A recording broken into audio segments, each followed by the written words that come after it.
So welcome everyone to the B.O.S.S podcast. That's the Business Owner Success Show. And that show stands for servant leadership, inspiration, motivation, empowerment, encouragement, positive impact within the community, game changers, love, and anyone who takes courageous action to make things happen. I'm Jason DeLimpa, your host, and today we're talking about wealth and helping build your financial future with financial expert Mark Porter. He'll be sharing his wisdom, experiences, and stories, so make sure you listen all the way through to the very end. With that being said, I'd like to share both an interesting and inspiring bio for Mr. Porter. If you worked in multiple careers during your life, you could probably understand and appreciate Mark's multifaceted career trajectory. He grew up near Bakersfield in a small town called Pumpkin Center. Now, everybody had a different kind of farm: beef farm, hog farm, goat farm, sheep farm, and some grew corn. Mark's family had a dairy farm with lots of people working in the oil fields. His aunt and uncle operated a cotton gin for years, and his grandparents operated a flea market with a livestock auction. So to Mark, farming was going to be his future until he took an accounting class in high school and realized that farming wasn't making any money. Mark was always a motivated individual, so a change in direction became his priority. He said, "I always knew that I had to do something to get something." When asked whether he grew up in middle class, he said, "Probably no class."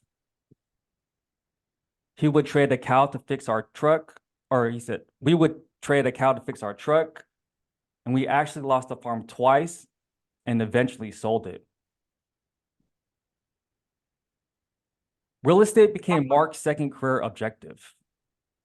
Mark attended Sacramento State to learn how to be a real estate appraiser, following the footsteps of his mother.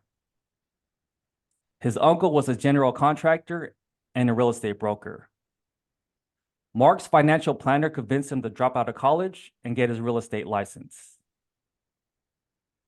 Mark began selling FHA foreclosures and became one of the top FHA foreclosures salespeople in Sacramento County from 1992 to 1997. But the FHA foreclosures dried up, and that was Mark's expertise. So what to do from there? Mark spotted an ad in a newspaper that read, "Have fun, make money." Mark responded, and career number 3 began. He went out to the address in Sacramento, and it was a Chevy's Fresh Mex restaurant. And Mark started at store number 7 and worked that summer. At his layoff meeting, Chevy's vice president surprised him. They had looked at Mark's sales numbers and recognized his leadership skills and wanted him to open up stores and teach others how to be successful at Chevy's. He offered Mark a great salary and benefits package and went on to open 38 stores for Chevy's in Florida, New Jersey, Colorado, Reno, and some remodels in California. I was home about 2 months a year, and boy, was it fun. Then the 9/11 attacks happened, and Chevy stopped opening restaurants. They offered Mark the Vallejo store, and he grabbed it because it was close to home. At that time, he was a renter in El Cerrito near Lexington and Blake, and lived here about 9 years. Today, his 4th career is where he's making the biggest positive impact on people's lives. Mark's an associate vice president with Ameriprise Financial, a diversified financial services company providing financial planning, products, services, including wealth management, asset management, insurance, annuities, and estate planning. So how does Mark help his clients? The main thing is for people to look at their goals and where they want to be at. And then he said, what are you going to do now to make that happen? Mark's here to help you achieve your goals more efficiently and quicker than doing it by yourself. So without further ado, ladies and gents, please help me welcome the remarkable Mr. Mark Anthony Porter. Welcome, Mark. Thank you, Jason. It's my pleasure. First and foremost, I like to always start off with this question. Mark, why do you do what you do? Well, I really think that when you help other people get what they want, that you're not going to want for a lot yourself. One of my grandfathers had told that to me for a long time. So when it comes to money and planning and tax and estate planning and tax planning and all of that sort of thing, figuring out what people want in that area, what they want, what they want to avoid, and that sort of thing provides a great living for many of us financial planners. And I really enjoy it. I really enjoy meandering around the tax law. And first of all, the hardest part oftentimes is figuring out what somebody wants. The majority of our clients have a net worth above $5 million. And so we're dealing with some estate tax challenges either now or in the future. And all these roadblocks that people have no idea that they're ever going to come to. They've never imagined the possibility of an estate tax. But a family that's got 5 million now is probably going to deal with an estate tax problem at some point. And so helping them realize that now and putting actions in place that can reduce the estate tax or pay for it with different money or possibly avoid the estate tax is really a big deal. We don't need for the government to become a beneficiary of the deceased estate, right? This money should go down through the family. So that's most of our work, is working with those people that normally have made it really successfully and wealthy without our help. But they want to preserve that for family wealth planning for multiple generations. And some of our work is working with people that are not yet there yet, but they have probably a pretty high likelihood of getting there through their product or through their employment or through inheritance or what have you. And they're ready to engage with a chief financial officer for financial planning like us. And we find that these people are promising and optimistic in their net worth growth. And we would like to meet them now instead of meeting them when they're 80. Absolutely. When you mentioned 5 million, is that annually revenue? That's usually net worth. So you add Net up worth. the assets minus the liabilities, and the net amount of worth they have left over is 5 million. Normally, that's a pretty good spot for the minimum, and then of course it just goes up from there. We've got a kind of a family office situation here in my practice where we have different people with different roles that are serving the family. So we have specialists that are helping them with the different things that they need. And if we don't have the person in my office, then we probably have a contact that serves ultra high net worth families like we do. We have attorneys that we work with. Some are in-house, some are outside. We have tax specialists in-house, some are outside.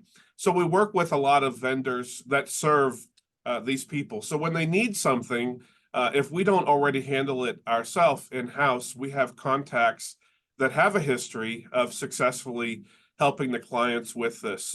We've had people call us for help in remodeling their home, and I can provide the interior designer, the contractor, that sort of thing to help them with that. And maybe our vendor's not the one they choose, but our vendors are the one I would choose if I needed to do that work myself.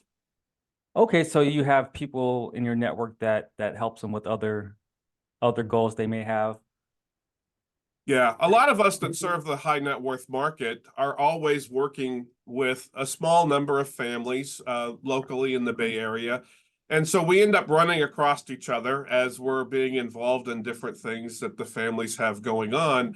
And so we get to know each other. And then I can see how successful a remodel went, where, you know, somebody was adding an entire story to their house. And I can say, oh, yeah, I know someone that's done that for two of my clients.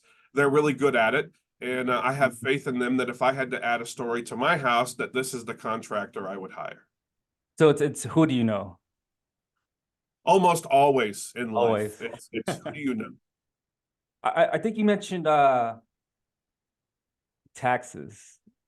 Is that a business owner's number one expense? Well, it could be. I mean, looking at the profit and loss statement for business owners, it's not always the largest expense. I mean, in many industries, it could be payroll, you know, the employees. It could be the cost of goods sold, if you will. In some years, it could be where you screwed up and you had to pay out for screwing up, or a lawsuit or something like that because you didn't have the right type of insurance or the right kind of insurance to handle something like that. But I generally feel that in many situations you need to pay taxes early when you know what they are, and then reposition the asset, if possible, into a low or medium tax environment, or possibly a tax-free environment. So paying taxes later has never really been that interesting for me. And I learned that at a very young age when my grandmother understood that she was going to pay tax on her IRAs upon distribution, and especially at the age of 70 and a half, which was the law back then, at an income tax rate that would be unknown in the future. And she told the CPA, who in their right mind would even agree to something like that? That sounds like something the IRS has dreamed up. In fact, it's called Section 401k and Section 403b and Section 457. So paying tax later is possibly an okay thing for the right amount of money, but you've got to really figure out how much tax can you pay now, and then have that money possibly forever tax-free. I'm not saying tax deductions and tax deferment is bad, but it's got to be the right amount. You can't end up with all of that money in that tax deferred bucket. And I can tell you, beneficiaries who receive a large IRA, oftentimes they only actually get half of it because of their tax bracket. Yeah, yeah. I know for individuals who are 1099ers, um, you know, whenever they make a sale, they have to put a percentage of that, probably like 20-30% just for taxes. And Well, it could be 54%. So if you have a fairly successful commercial broker that's making you know, 800,000 a year, they better put away 54% of that money. If that's going to be their net taxable income, we're at 39% federal now and 13 something state. That's a lot of money. And then you've got Social Security and Medicare on there as well. And so you're up there. The more money that's coming in, the more you have to set aside. I remember my uncle telling me you really ought to try to live off of 40% of your income. And when you consider that you have tax and you have overhead expenses, and you've got to reinvest in in your continuing education and your insurance to protect yourself and that sort of thing, you can't, especially as a self-employed person, you cannot live on 100%. You got to live on 40% or less. absolutely. You know, Warren Buffett, one of the multi-billion-dollar investors, says the best investment is investing in yourself. Number one, every time, every time. Um, what part of a business owner's income, net profits, would you say is to reinvest that back into financial wealth or financial investments? Well, you know, that's kind of tricky. I mean, I think about someone I met one time that had made their way through Subway franchises, and talking with her and learning from her about how things went. And she basically invested 100% back, lived on a very modest amount of money, and purchased and grew Subway franchises, and then would sell them. And she thought she was done, and she would move on to another one, and she would buy a larger one that had more cash flow, and she would try to double the cash flow on that business, and just over and over again. And she would own the same Subway franchise a few times over her lifetime. As the person who bought it was not able to keep that revenue going, she was able to buy the same Subway franchise back. So if we're going to follow Warren Buffett's thought, investing back in yourself, your business, and your cash flow with 100% of your money theoretically is a good idea. But then we get to the point of when you've made it, when you've got the net worth that is going to generate the revenue that you need, we take a look at protecting. And that's where diversification comes in. Most people don't get wealthy by being diversified. They stay wealthy by diversifying. So if you had all of your money in one area, COVID taught us a pretty good lesson that could be, that could be decimated. The number of businesses that closed or were changing hands during COVID, restaurants certainly did not fare very well. So once you get to that level of wealth, then you start diversifying and using financial tools, financial products, investments, paper assets, if you will, to diversify yourself out of that thing that made you wealthy. And we've seen it with real estate investors. Some real estate investors have gone bankrupt 3 times in their lifetime because they made a few rough decisions leading up to 2001. They made a few rough decisions leading up to 1989, or they made a few rough decisions leading up to 2007, and they were not liquid enough to take advantage of the pricing changes or the interest rate changes. And so if they had diversified some leading up to those times, they probably would have survived, but they were all into one asset. So if you're all into Subway franchises and that doesn't go well, you're all into real estate. And even if you're all into the stock market, stocks go up and down. You might have a few that survive, but when they all go down, a lot of them go down. And so you've got to have maybe some bonds in your portfolio that won't go down that much. But that didn't quite work in some years where stocks and bonds kind of suffered at the same time. So yeah, definitely reinvesting in yourself and growing your business and your cash flow and your revenue. But at some point, moving some of that money over into safer investments is definitely prudent at some point. Wonderful. Thanks for sharing, Mark. Now, according to Robert Kiyosaki's cash flow quadrant, for those who don't know who Robert Kiyosaki is, he's a real estate investor. On one side, Robert states that 95% of the population have about 5% access or control of the wealth. Those are employed and self-employed people. And on the other side, about 5% of the population have access or control to 95% of the wealth. And these are your big business and investors. Would having a financial or wealth advisor such as yourself help someone get into the 5% if they haven't already? If so, I mean, yeah, if so, and why is that important? Well, having a financial advisor doesn't necessarily solve the issue. It's really about taking action on things that matter. And we've had clients over the years, very successful clients over the years, where we've identified situations in their existing structure that look tricky, or that look to open them up to exposure and that sort of thing.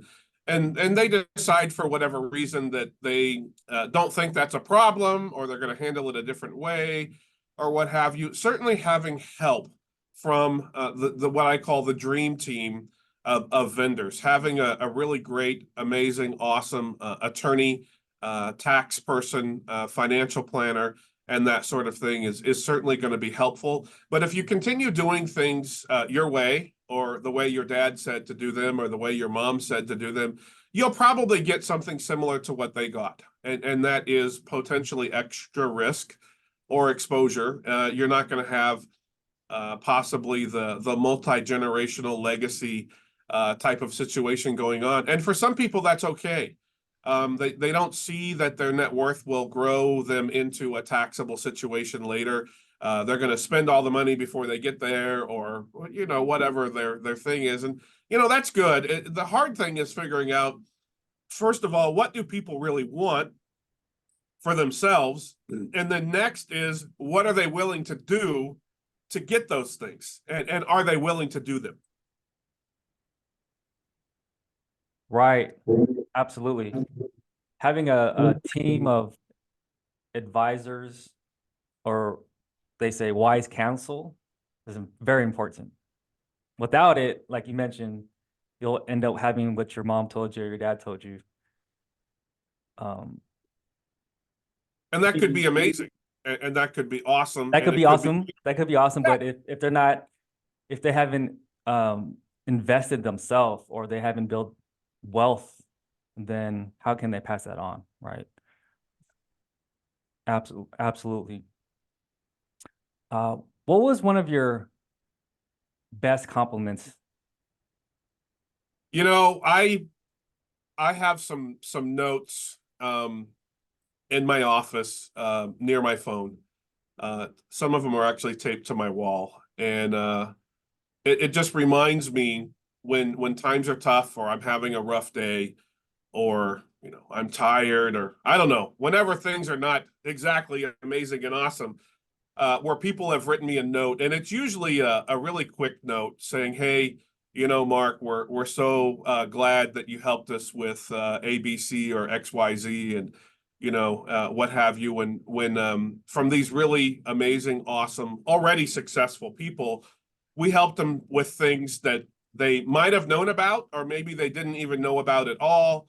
And it turned out to be a really good thing for the family, or for the kids, or the grandkids, or the great grandkids, or it turned out to be a great thing for the grandparents, or what have you. Just kind of helping them do things that they maybe did not know about, did not know it was possible, and just helping them do those things. And I love to be acknowledged by those little notes. Sometimes it's an email, and I will print out the email on a piece of paper, and it's in a little folder in my third drawer. Every once in a while, I'll pull out that folder and look at those emails, even where somebody has said, "Thank you for helping us with this." And that's just amazing. And just hearing that from people, it's not related to money. It's related to helping them do something that was good for them and their family that they may not have done without our help.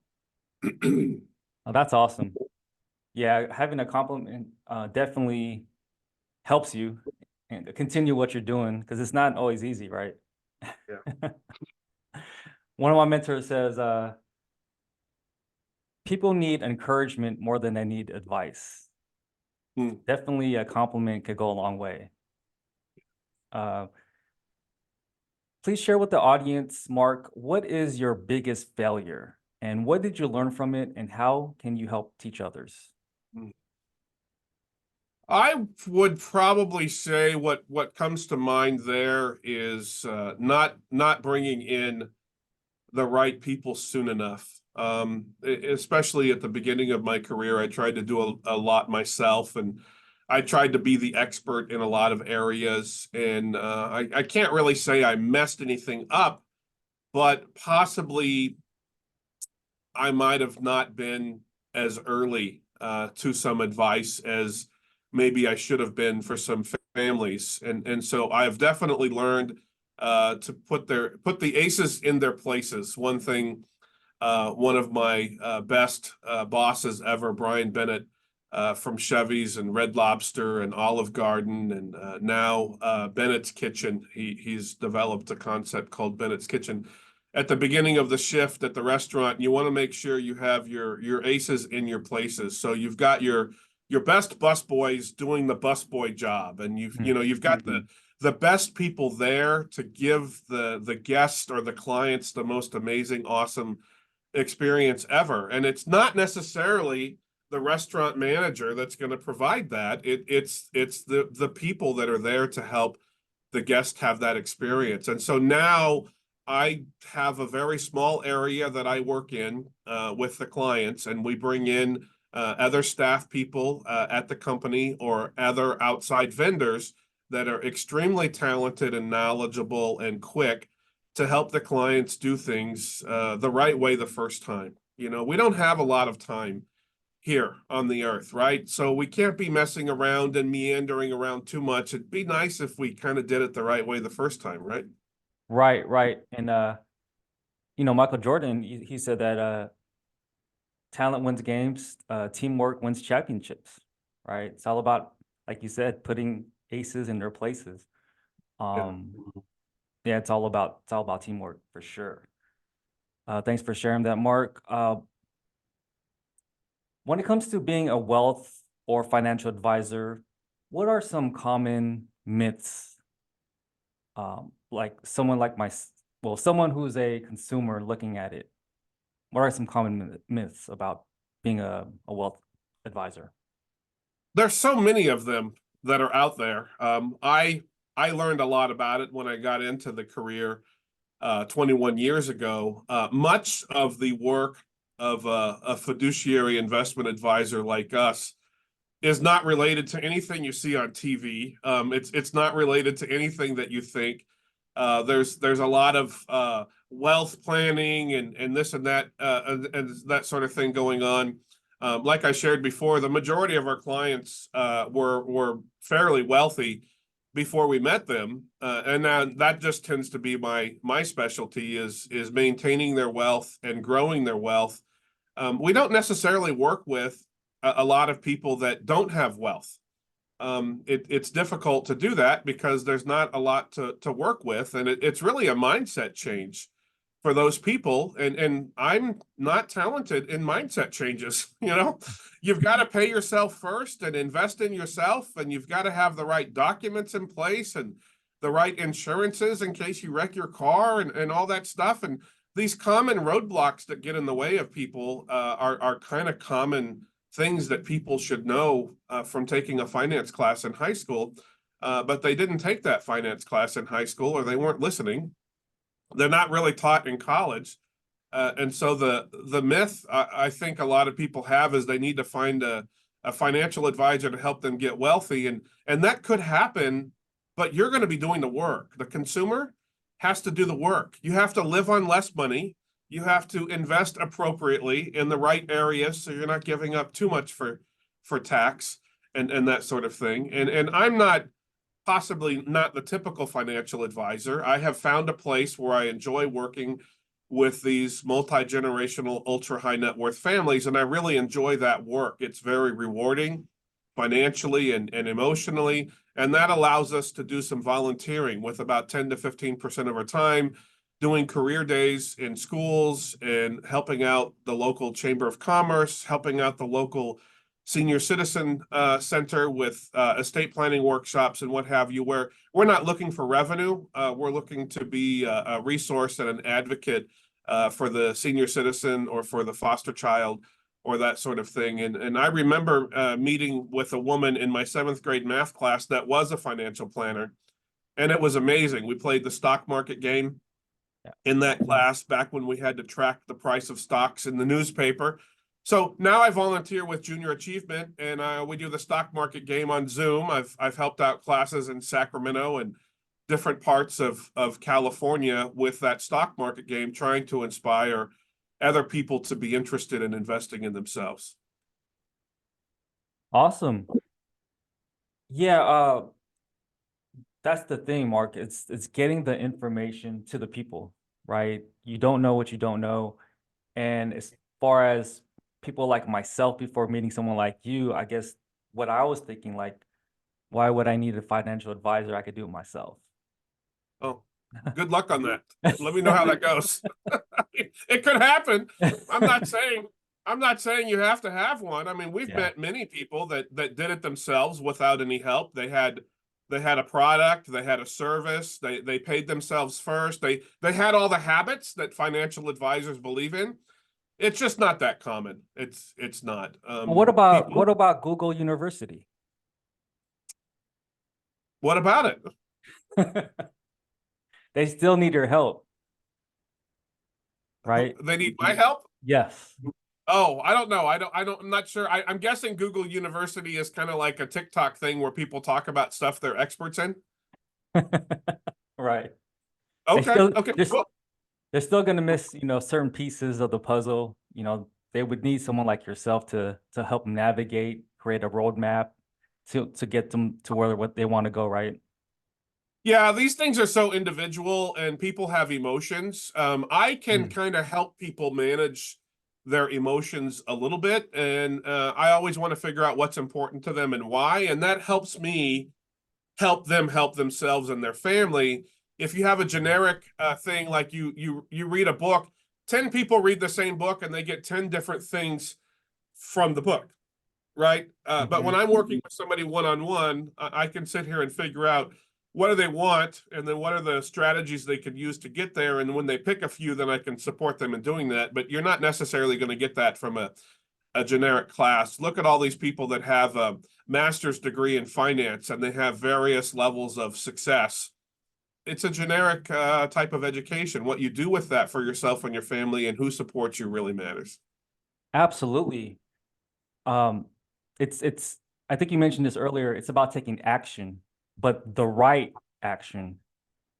And you said yourself when we had the conversation earlier, it's taking action and doing the work, right? Because you're not going to do the work for them. No, no. Yeah. So awesome. Now, Mark, what is your definition of wealth? Wow. That is such a deep question. Yeah. I usually ask that question of people that come in to see us. What is their definition of wealth or success or what have you? Mine is probably very different. In fact, I don't normally hear people define wealth the way that I do, but the way I define wealth is mainly having control over your calendar and helping people develop resources for themselves and their family. That's what I think wealth is. I'm in control of my calendar. I can do what I want to do next week. I choose to have these appointments and I choose to help these people and that sort of thing. But my revenue, if you will, for my family and my bills can come from my assets. They don't really have to come from work.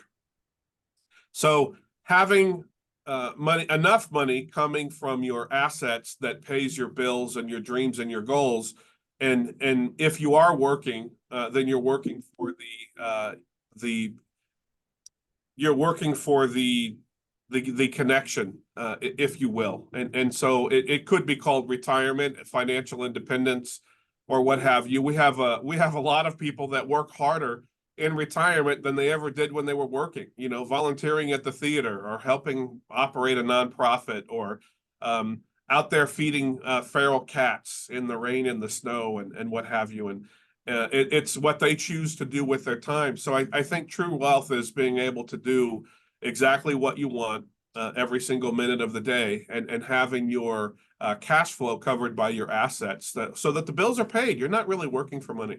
Right. That's awesome. Thanks for sharing. Now, what is your definition of success versus significance? Yeah, so success really is probably achieving more than the typical person might be. So, like you made it to the Super Bowl, that's success. Yeah. But what's significant about that, and what are you doing for the rest of the people based on that success? How are you helping other people get that Mm. success? I think that's significant. I'm talking to my nieces and nephews about wealth and about what they can do for themselves. They all have an account where they put money into it, and birthday money goes there, and they purchase investments, and they understand what real estate trusts are, and that sort of thing. They understand paying themselves first. And so when they get their birthday money, part of it, they go and spend, and they enjoy it. They have fun. They buy a gift for their friend. But part of that money goes in for the future, so that at some point in their future, their money is working harder than they are, right? So I want to be a significant person in many people's lives. I want to help them do things they would probably not normally do themselves. My level of success related to my own investments is not really that significant. It's what I did. How can I help other people do that? Wonderful.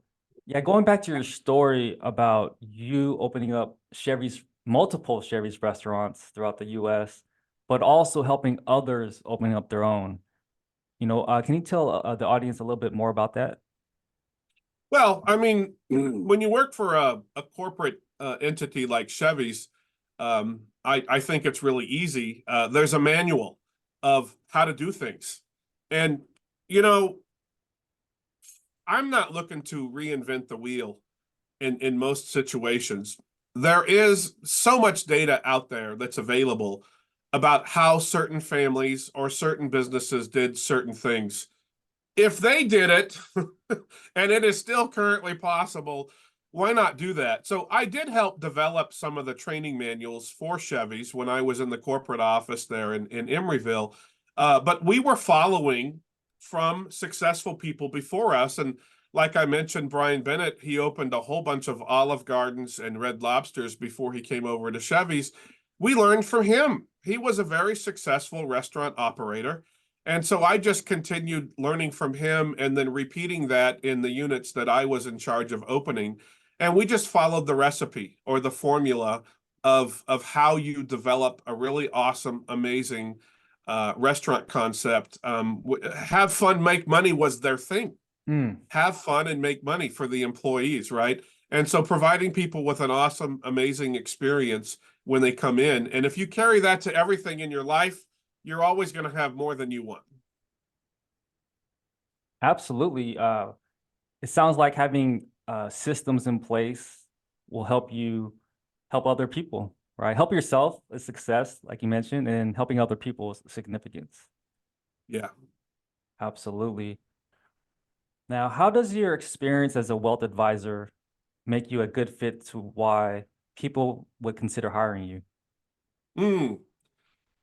Yeah. So I would say having 21 years of experience in this particular profession, but also my experience in developing and operating the restaurant concepts for Chevy's and helping people purchase foreclosure real estate as well. All of that comes into play.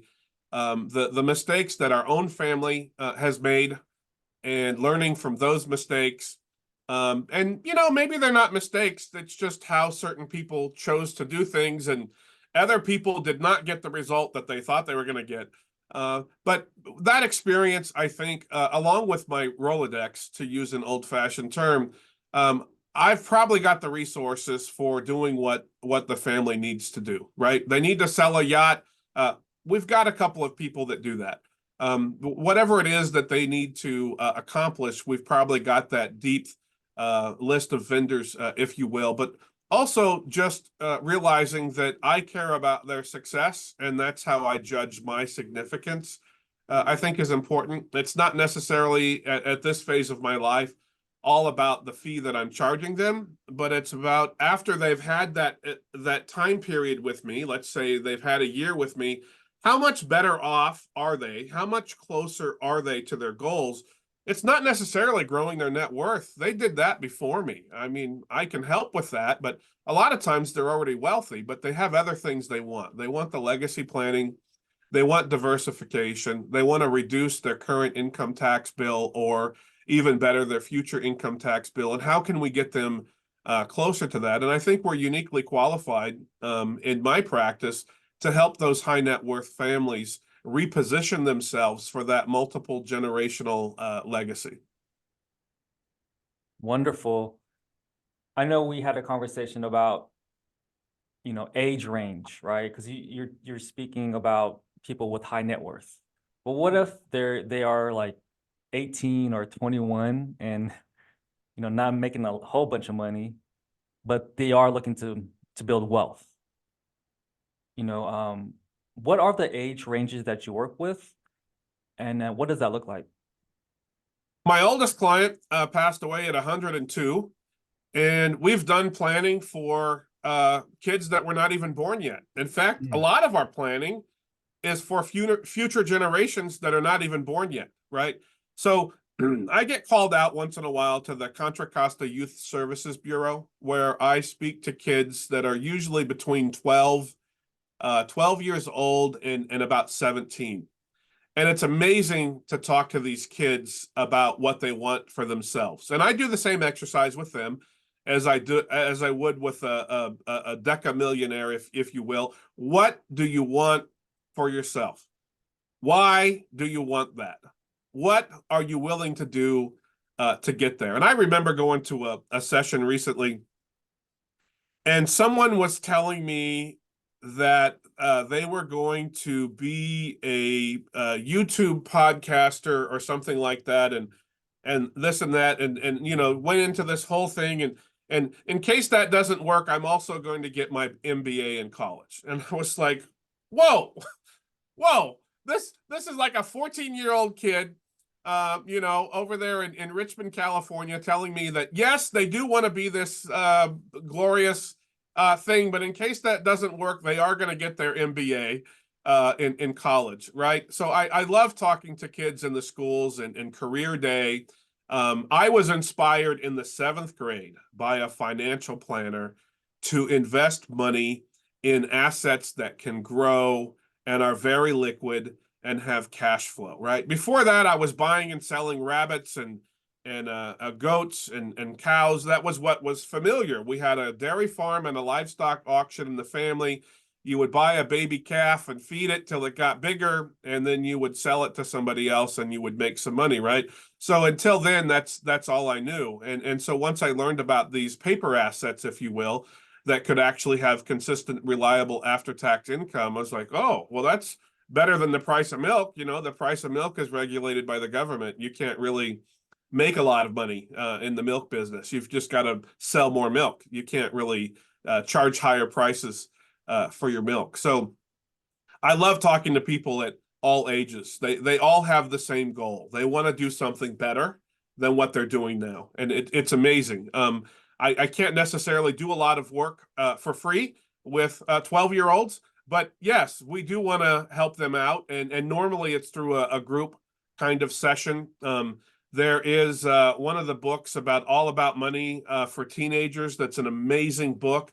I buy them off of eBay used, and I usually bring them to my sessions, and they're pretty thick books. It talks about car insurance and your credit score and all these things that parents may not have been able to teach you because they're not financially aware, right? And so giving those books to those kids, and then sometimes I come back and the kid went to my session last year and they're really proud of themselves, and they opened a Schwab stock slice account and they have $300 in there, and they own one of their favorite stocks. They bought some stock in Nike or something, and it's just amazing to hear from these kids that have taken action on these things that they've learned, right? And even if they buy the worst stock on the planet, they learn from that.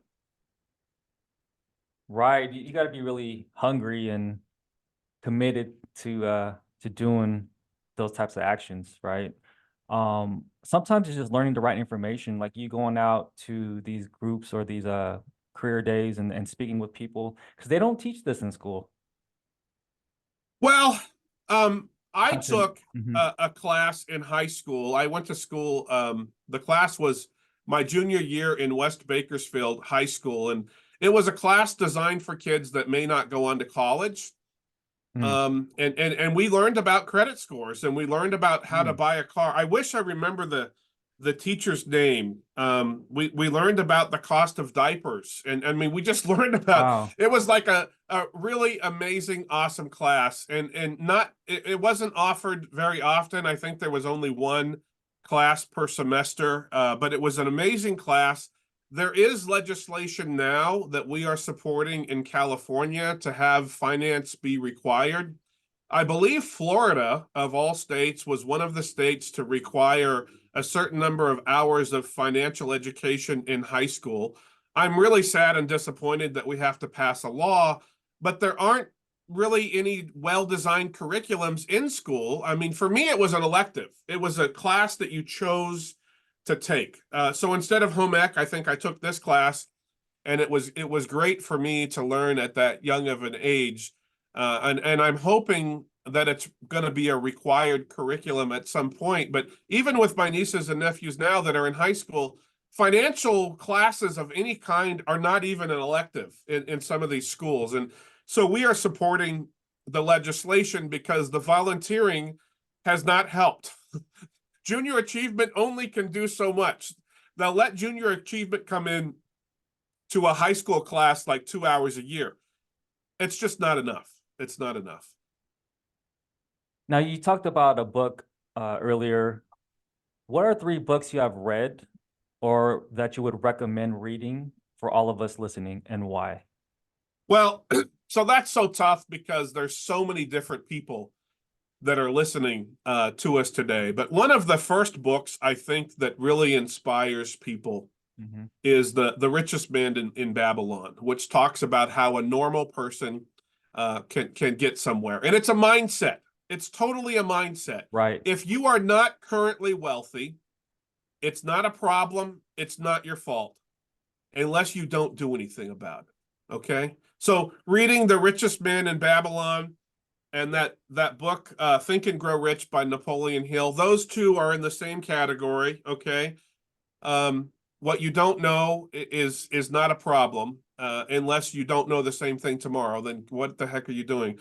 Then another one is kind of if you're kind of in a pretty good, decent, okay spot, learning the vocabulary or the lingo of finances is really important. It's a little complicated, but there's a book I fell in love with a long time ago called How Money Works, Stop Being a Sucker.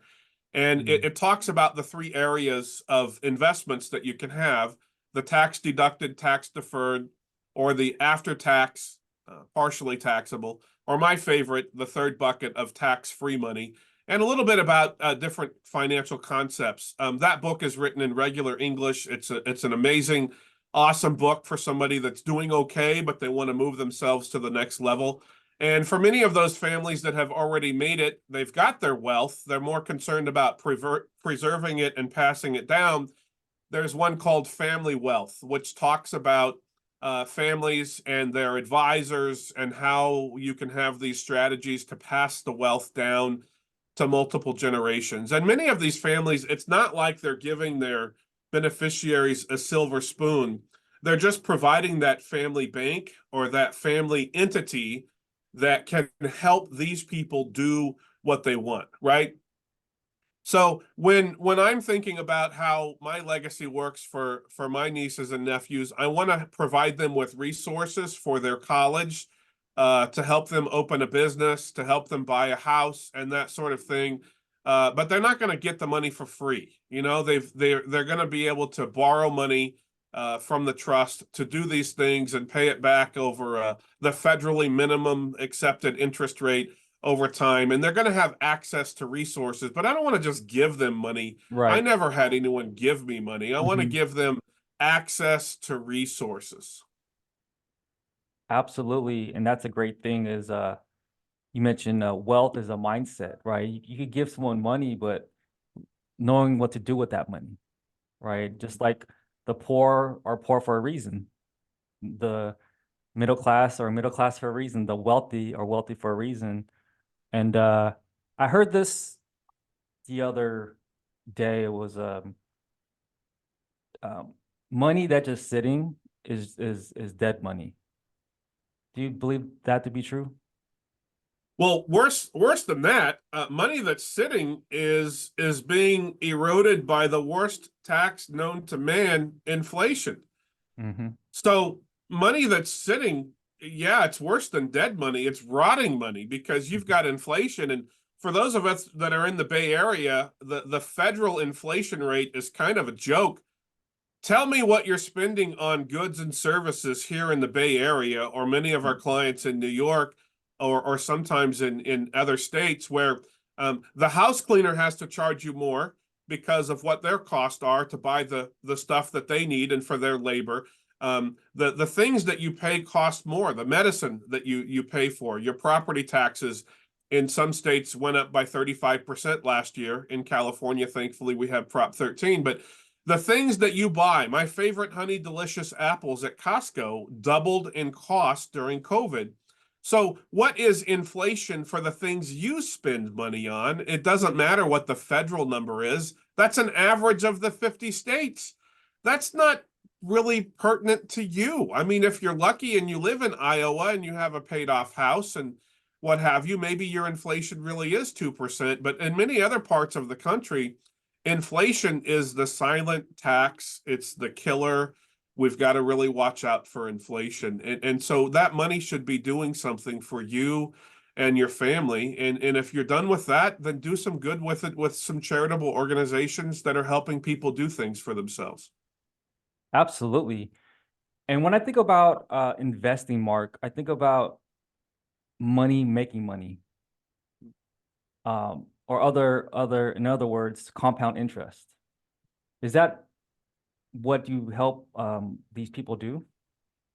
That's a concept that is really amazing. And just thinking about some really amazing success stories. I mean, what if you bought Apple at $5 a share, you know, or some of these other things. My first duplex cost $38,000, you know, and just holding that duplex over all these years and then enjoying the cash flow from that duplex, right? And so reinvesting the money from your investments back in to buy more investments is a thing. I mean, real estate people are the classic example of that.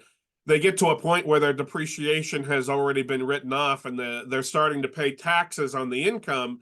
And of course, the CPA says, well, you're going to buy more real estate. And it's true.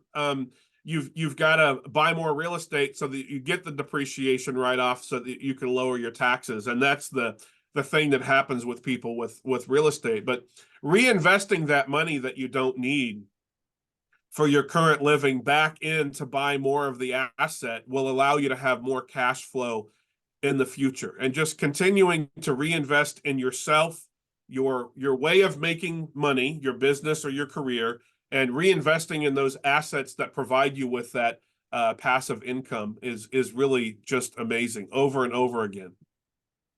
Absolutely. They say that compound interest is either working for you or against you. So knowing the right information, you know, taking the right action, having someone like Mark in your corner on your team. Everyone's paying a mortgage. You're either paying your own or someone else's. If you're paying someone else's, you're not participating in the equity. So I'm not saying you have to buy a house or you have to buy real estate, but you are paying someone's mortgage the whole time, right? We have clients that are renting because they live in a high cost of living place, and for whatever reason they're not ready, and they have bought income property in other less expensive parts of the state, or they've purchased real estate stocks, or they purchased real estate investment trust. But having real estate is going to be good for you in the long run. Awesome. Awesome. Now, where can the audience find you online? You know, if you type in Mark Porter financial planner, I should be pretty easy to find. I have my license with Ameriprise in San Francisco. We're at 44 Montgomery Street in the financial district. And I'm easy to find on LinkedIn. The name of my practice is Porter Ritchie and Associates, Private Wealth Advisory, and I should be pretty easy to find. Are you also on social media? A little bit. LinkedIn, probably more than anything else. I think we've got a Facebook page, and that's about it. I don't think we do anything else. We might do Instagram someday, but we're a very slow moving industry for social media and highly regulated, and it's not worth a lot of the hassle. All the stuff you see on TikTok and what have you, from unlicensed, non-fiduciary people. You know, they have no one watching them to verify what they say is true or anything like that. And so we're definitely very careful in what we post. And we do put things on LinkedIn and Facebook, factual articles about certain things that are important and that sort of thing. So we're not completely absent, but we're really a one-on-one kind of business. Excellent. Now, do you offer any speaking, do you speak to groups or at events? I do. I've got one coming up with the National Association of Federal Retired Employees. They contacted me. I've been out to talk to groups of realtors. I love talking to salespeople. If you have an organization that have salespeople, I talk to them about referrals and center of influence, and really beginning with the client and their needs first, and trying to help more of the right people, and trying to avoid helping people that can't be helped. If we did not spend time on people that can't be helped, what an amazing schedule we would have, right? Some people just can't be helped, and figuring that early is key. I love going out to career days and talking to kids, especially in high school. They're starting to get it a little bit better at that point. But I have done elementary schools in San Francisco and Sacramento. I've talked to lots of different groups, senior citizen groups, and they'll have they want me to talk about estate planning or what have you. We've got about 30 different workshops that we offer to people who might need a guest speaker. Rotary groups, I've been out to talk to a few of those, and I enjoy it. As long as I can schedule it, I'll come out and do it. It's a lot of fun meeting new people and helping people do something better for themselves and their family. Fantastic. Any last words worth sharing for the audience today? Just like they say on the airplane, about the oxygen mask. Some people get tired of hearing me say it. You put your own oxygen mask on first, people. You've got to take care of yourself first. And if you're not sure what taking care of yourself means, that's a thing. I get it. You may not know. You may not know of people in your life that have taken care of themselves first.